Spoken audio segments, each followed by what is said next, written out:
Hey everyone, welcome back to Pop Incursions. I'm Nico, and today we are going to be breaking down and discussing the latest scheduling plans for the Marvel Cinematic Universe, which includes Agatha, formerly Coven of Chaos, now Darkhold Diaries, What If, Echo, Ironheart, Daredevil, and some news about The Witch's Road.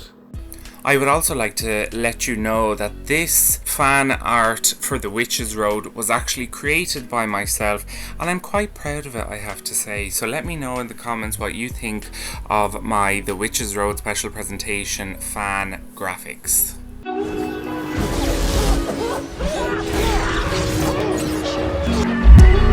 This is chaos magic. And yet I was the bad guy. We are not killing anyone! He doesn't mean that. Telekinesis, you can't even aim.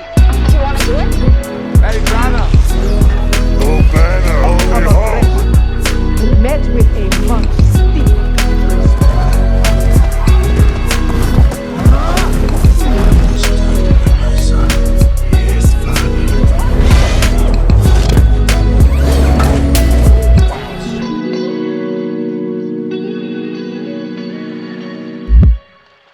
So a couple of days ago, the Hollywood Reporter did a piece on Marvel Studios, and we have learned about some scheduling plans and delays for the MCU, but it's not all bad. So the first thing that was touched on was Loki Season 2. Thankfully, that will not be changing, and it is still set to premiere on the 6th of October. And they made a point of saying that Loki was the #1 watched Marvel Disney Plus series, and the Loki Season 2 trailer has been the most watched trailer for any Disney Plus series, so that's saying quite a lot, and thankfully we will have a live action show by the end of this year. Now, we were expecting the Echo series on the 29th of November this year, but unfortunately that has now been delayed to just January 2024, so there's no specific date, just January. This wasn't a highly anticipated show, and there has been mixed reviews, some saying it's really good and some saying it's not so good.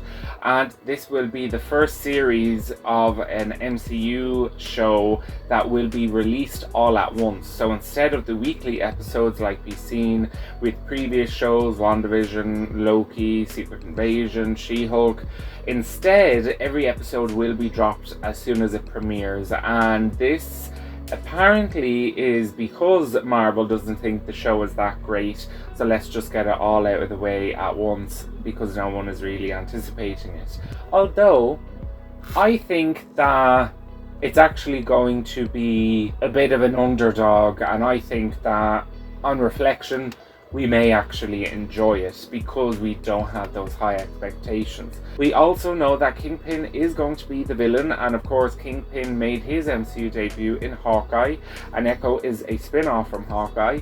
And we will also get a cameo appearance of Daredevil, just like we saw in She-Hulk. However, unfortunately, the suit that he will don for the Echo series will be his traditional red suit from the Netflix show, and it will not be his updated and more comic accurate suit from She-Hulk. And to be honest, I was quite disappointed when I heard this, because I thought, why introduce him in this costume if you're just going to get rid of it after one appearance? And you know, typically with the MCU, it's always more comic accurate than non-MCU Marvel related projects.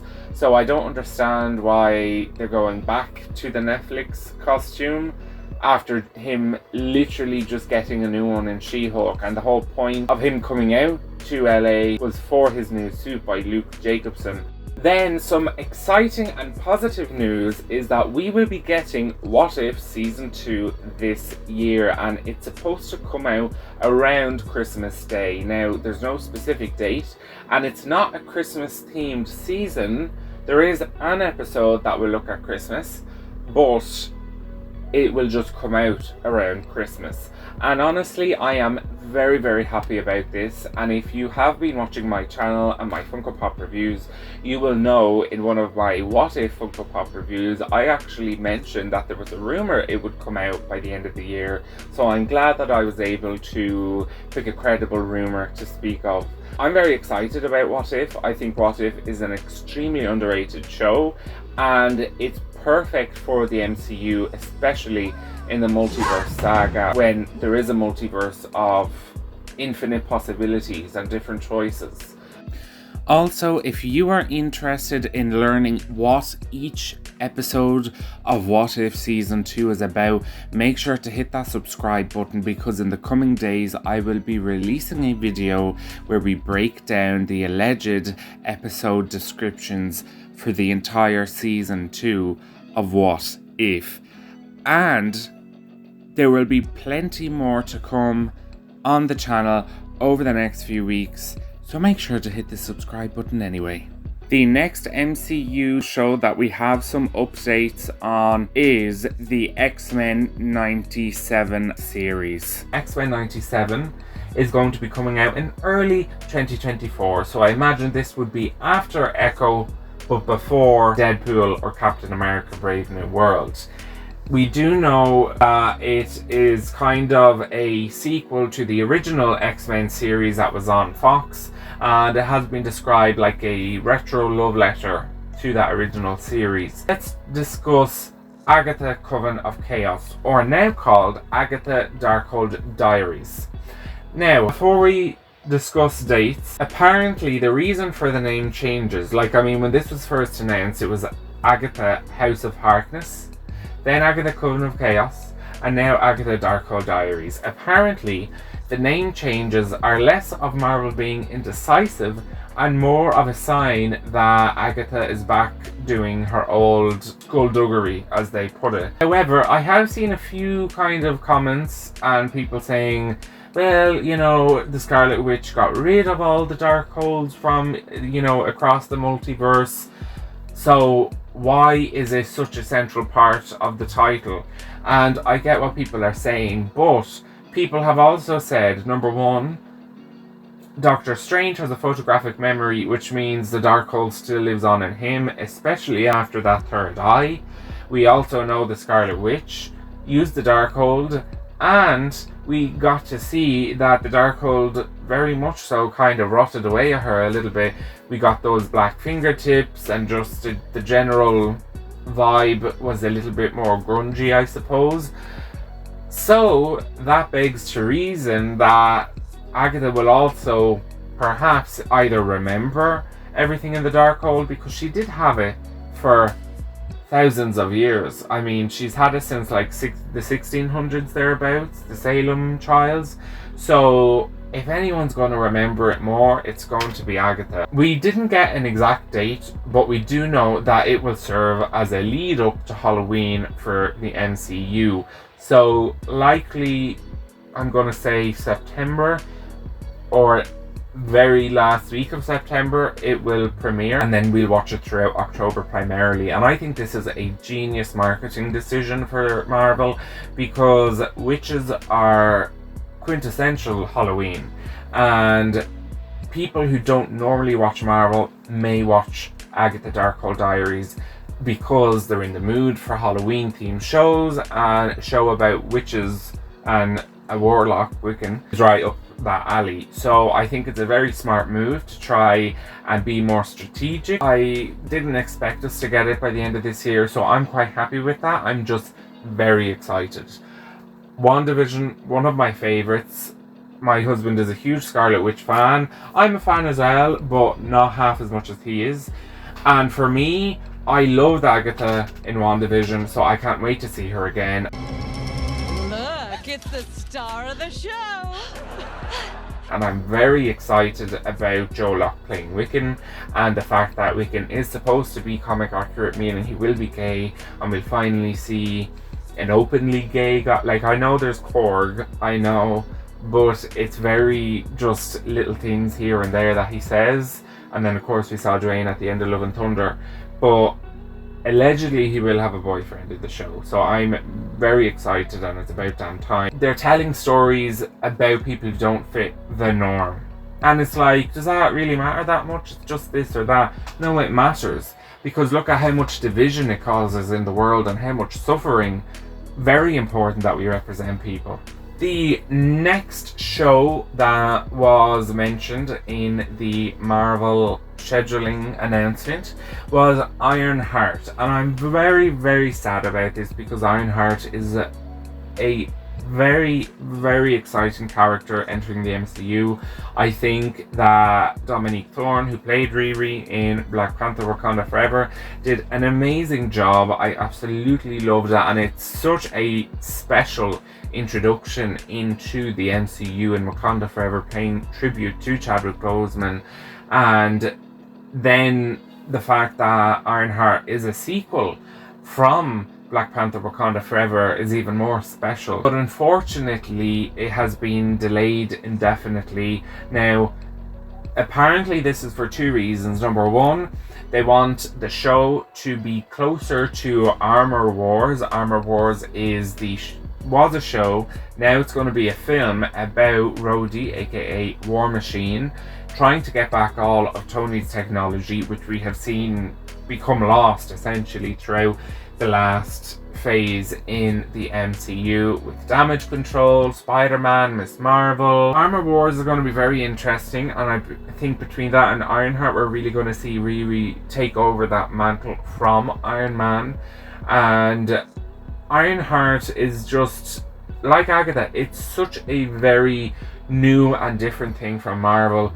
It's literally technology mixing with magic, and allegedly we're going to see the villain, the Hood, and here's the big one, Mephisto. Apparently Mephisto is going to be in Ironheart, so it's a lot of magic crossed with a lot of technology, and I'm here for it. Then I want to touch on Daredevil Born Again. Again, because of the strikes, delayed indefinitely, because they were mid-filming when the strikes occurred. And even though it wasn't mentioned, apparently Wonder Man is the same. Until the strikes are over, they cannot proceed with anything. And something that wasn't mentioned in a lot of the reports, but is something that I think just needs to be announced already, is the next MCU special presentation, which will be called The Witch's Road, and I'm sure some of you have already heard about it. But apparently Agatha Darkhold Diaries will lead up to Halloween, and then at Halloween we will get this new MCU special presentation, The Witch's Road. So let's dive in to all about that. So The Witch's Road is from the comics, and essentially it's a different dimension, an alternate dimension, where only sorcerers and witches can access. And it's similar to the mirror dimension and the dark dimension, the ancestral plane, where there's kind of requirements on whether you can enter it or not. And apparently, since the end of Multiverse of Madness, Wanda, the Scarlet Witch, has been in a dormant state in the Witch's Road.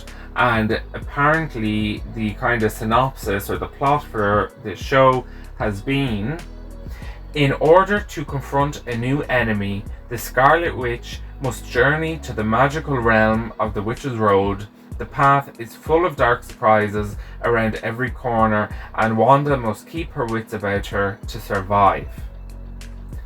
And even though the Scarlet Witch, Wanda, is mentioned in this kind of unofficial announcement, apparently she will not appear in either Agatha Darkhold Diaries or the Witch's Road special, but she will be mentioned throughout.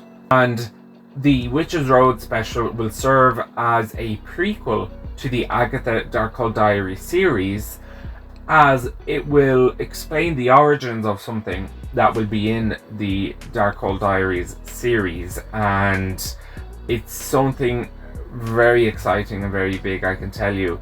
And it has to do with Aubrey Plaza's new character, Rio Vidal, the Emerald Witch, which is an original character. Rio Vidal does not exist in the comics. The Emerald Warlock does, but not the Emerald Witch. So this role has been created specifically for the MCU, although I'm sure it's borrowing a lot from the Emerald Warlock.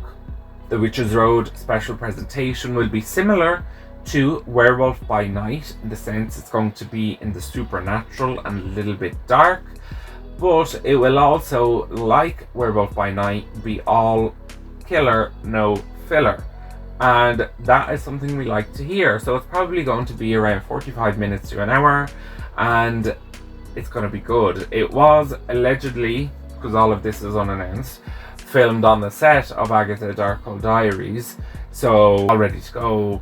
Basically, in a sense, obviously they need to edit it and stuff, but Agatha Darkhold Diaries has finished filming, so that must mean the Witch's Road special is also finished filming, and I think it's going to be very exciting. And if this releases either the day before, after, or on Halloween, I think this could be a huge hit. Same applies for Agatha Darkhold Diaries.